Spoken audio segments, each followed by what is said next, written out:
चुड़ैल और बच्चे।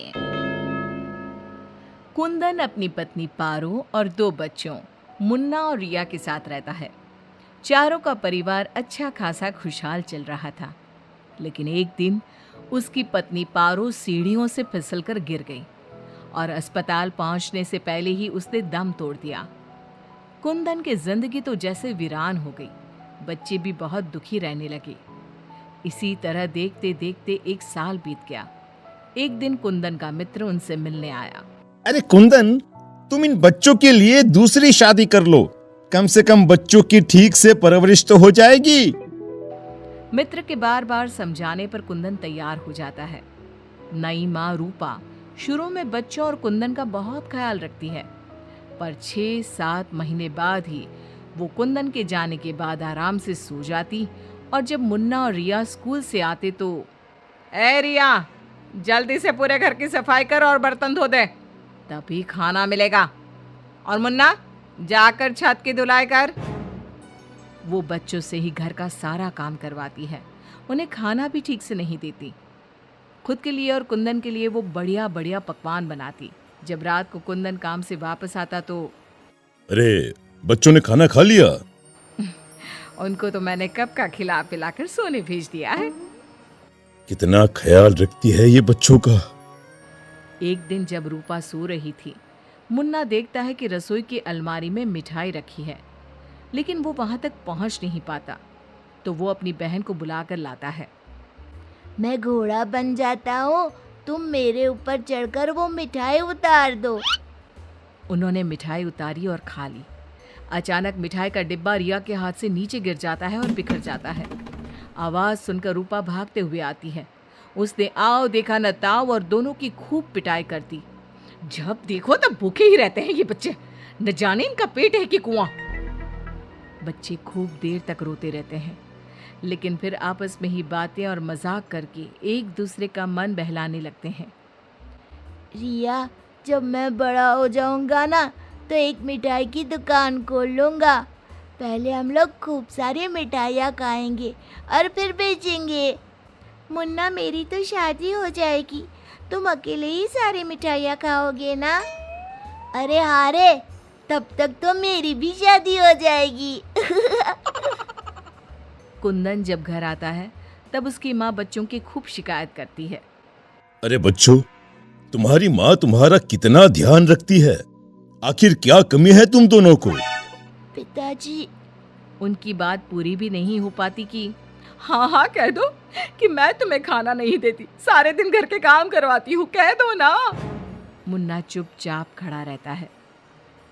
अब तो हम दोनों को पिताजी से बात भी नहीं करने देती। नहीं माँ। मुन्ना और रिया बहुत दुखी होते हैं। रात को इन बच्चों ने नाक में दम कर दिया है, तुम इन्हें लेकर जाओ और कहीं जंगल में छोड़कर आओ। अरे ये क्या कर रही हो तुम? ये दोनों मेरे जिगर के टुकड़े हैं, इनके बिना मैं कैसे रहूंगा?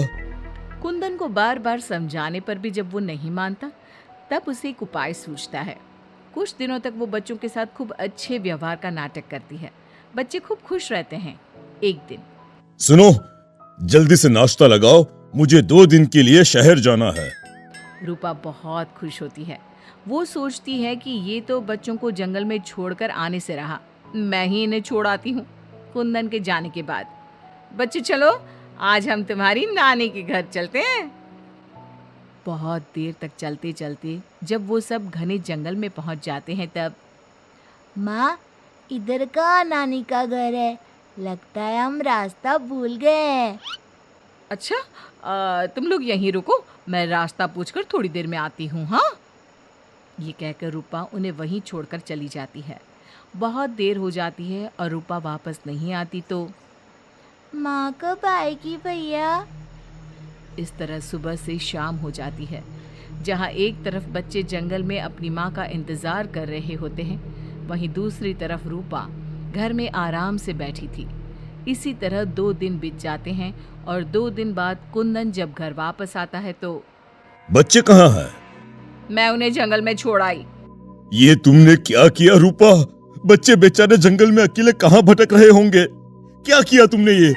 देखो, अगर तुम्हें अपने बच्चों की इतनी ही चिंता है ना, तो जाओ तुम और उन्हें ढूंढते रहो। कुंदन बच्चों को ढूंढने की बहुत कोशिश करता है, पर बच्चों का कुछ भी पता नहीं चलता। कुंदन बहुत दुखी होता है। अब वो हर रोज काम पर जाने के बहाने जंगल में बच्चों को ढूंढता हुआ भटकता रहता है। रूपा के जाने के बाद बच्चे रोते रोते आगे बढ़ने लगते हैं। माँ बड़ी चालाकी से हमें जंगल में छोड़कर चली गई। अब हमें रहने के लिए कोई ठिकाना ढूंढना ही होगा। अब तो अंधेरा भी गिर रहा है। आगे जाते ही उनको एक झोपड़ी दिखती है। बच्चों को थोड़ी आशा बनती है। दोनों भागते भागते वहां पहुंचते हैं और झांक कर अंदर देखते हैं तो एक बुढ़िया चरखे पर सूत काट रही थी। उसके शरीर पर सफेद वस्त्र थे। अंदर का माहौल बड़ा डरावना लगता है, पर बच्चों को तो कोई आसरा चाहिए था। वो दोनों दरवाजा खटखटाने लगते हैं। तभी वो बुढ़िया पीछे मुड़ती है। बच्चे जैसे ही उसे देखते हैं, उनके शरीर के अंदर भय से एक अजीब सी सिहरन दौड़ जाती है। माथे पर बड़ी सी लाल बिंदी, आंखें सुर्ख लाल और बाल भी अस्त व्यस्त।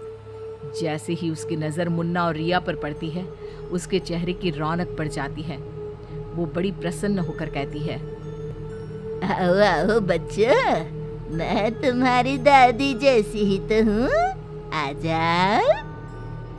बच्चों को प्यार से वो घर के अंदर बुलाती है। बच्चों के लिए खूब सारी मिठाइयाँ, फल और बिस्किट ले आती है।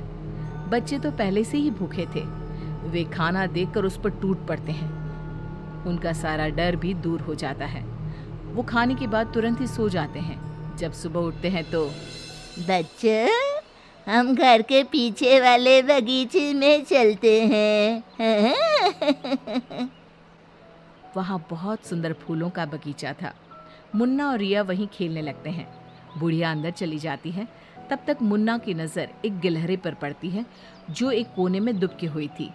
मुन्ना उसे प्यार से अपने हाथ में उठा लेता है। तभी गिलहरी इंसानों की आवाज़ में बोलती है, बच्चों, तुम लोग यहाँ से भाग जाओ। ये बुढ़िया एक खतरनाक चुड़ैल है। तुम्हें खिला पिला कर पहले मोटा करेगी, फिर पिंजरे में डाल देगी। सभी बच्चों को ये जादुई छड़ी से पशु पक्षी बनाकर बगीचे में रख देती है। एक एक करके अपनी जादू की छड़ी से सबको बेहोश कर देती है और कढ़ाई में तेल गरम करके पकोड़े बनाकर खा जाती है। इसके पास एक आदमकद का पिंजरा है। ये खुद उसकी सफाई करती है। ये कहकर गिलहरी जमीन पर कूद जाती है। जब दोनों घर में जाते हैं तो देखते हैं कि बुढ़िया पिंजरे की सफाई कर रही थी और उसके मुंह पर खून लगा था। बच्चों को देखते ही अपना मुंह पोंछने लगती है वो। रिया चारों तरफ जादू की छड़ी ढूंढने के लिए नजर दौड़ाने लगती है।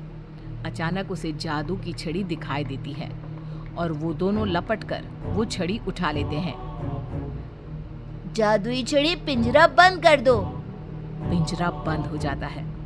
पिंजरा बंद होते ही वो बुढ़िया एक खतरनाक चुड़ैल बन जाती है और चीखने लगती है। दादी, आज तुम भी पिंजरे में बंद होने का मजा उठा लो ना।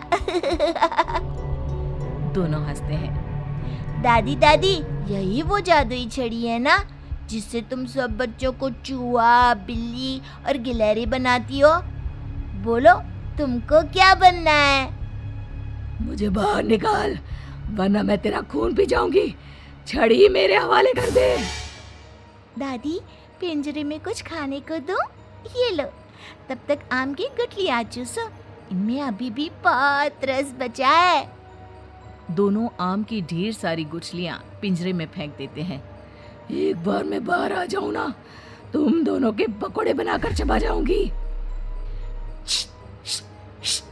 जे काली कलकत्ते वाली, तेरा वचन न जाए खाली। जादुई छड़ी, इस चुड़ैल को मछली बना दो। जादुई छड़ी, एक बड़े से कढ़ाई में तेल गरम कर दो। जादुई छड़ी चुड़ैल को मछली बना देती है। दोनों उसे उठाकर एक बाल्टी में डाल देते हैं। कढ़ाई में तेल गरम हो रहा होता है। मुन्ना और रिया दौड़कर बगीचे में जाते हैं। वहाँ बहुत सारे जानवर और पक्षी होते हैं। जादुई छड़ी, इन सारे लोगों को इनके असली रूप में बदल दो। तभी सारे जानवर और पक्षी बच्चों में बदल जाते हैं। सब कमरे में आ जाते हैं। हमें इस चुड़ैल ने बहुत तड़पाया है, चलो आज इसको मजा चखाते हैं। जादुई छड़ी, इस चुड़ैल को पिंजरे में डालकर फिर चुड़ैल बना दो। पिंजरे में कैद होकर चुड़ैल फिर चिल्लाने लगती है। ये सारे के सारे शैतान कैसे यहाँ आ गए? जैसे तुम पिंजरे में बंद हो गई वैसे ही हम सब भी यहाँ आ गए। सभी बच्चों ने पिंजरे में ठंडा ठंडा पानी फेंकना शुरू कर दिया। चुड़ैल पहले तुम नहा लो, फिर हम तुम्हें मछली बनाकर पकौड़े बनाकर खा जाएंगे। सभी बच्चे ताली बजाकर खूब हंसते हैं। बच्चों मुझे माफ कर दो, मैं कभी ऐसा नहीं करूंगी। एक बार मुझे पिंजरे से निकाल दो। दोस्तों, क्या हमें इस चुड़ैल की चिकनी चुपड़ी बातों में आना चाहिए? नहीं, बिल्कुल नहीं, नहीं, बिल्कुल नहीं। मुन्ना जोर से छड़ी फटकारता है। जादुई छड़ी, इस चुड़ैल को मछली बनाकर कढ़ाई में डाल दो।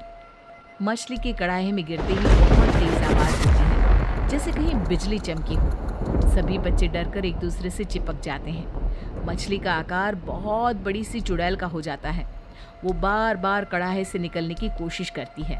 सभी बच्चे मिलकर उसे फिर कढ़ाई में ढकेल देते हैं। अंत में वो गर्म तेल में जलकर मर जाती है। सब बच्चे खुश होकर तालियां बजाने लगते हैं। मुन्ना जादू की छड़ी की सहायता से सभी बच्चों के साथ शहर आ जाता है। जब वे अपने घर पहुंचते हैं तब पिताजी, हम आ गए।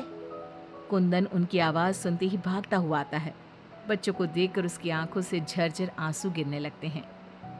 पिताजी, आप रोइए मत, अब हमारे दुख के दिन खत्म हो गए हैं। मुन्ना कुंदन को सारी बात बताता है। जादुई छड़ी पाकर उनके सारे कष्ट खत्म हो जाते हैं। अब तो नई माँ भी उनको प्यार करने लगती है।